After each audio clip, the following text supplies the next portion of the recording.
నిశ్శబ్దముని మరియు అల్లరికాకి. ఒక దట్టమైన అడవిలో ఒక ముని ఉండేవారు. ఆయన ఎప్పుడూ మౌనంగా ఉంటూ తపస్సు చేసుకునేవారు.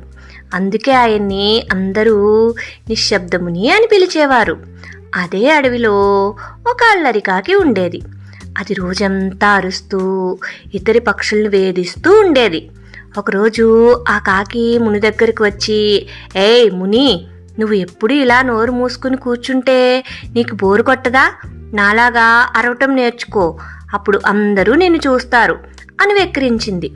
ముని ఏమీ మాట్లాడకుండా చిరునవ్వి నవ్వి ఊరుకున్నారు.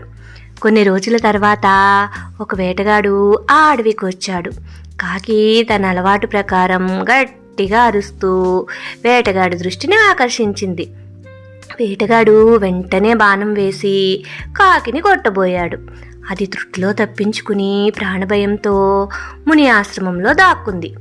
ముని మాత్రం నిశ్చలంగా మౌనంగా ఉండటం వల్ల వేటగాడు ఆయనను గమనించలేదు. అక్కడ ఎవ్వరూ లేరని వెళ్ళిపోయాడు. అప్పుడు కాకికి అర్థమైంది, అనవసరంగా అరవటం వల్ల ప్రాణాల మీదకు వస్తుంది, మౌనంగా ఉండటం వల్ల ప్రాణాలు రక్షించబడతాయని.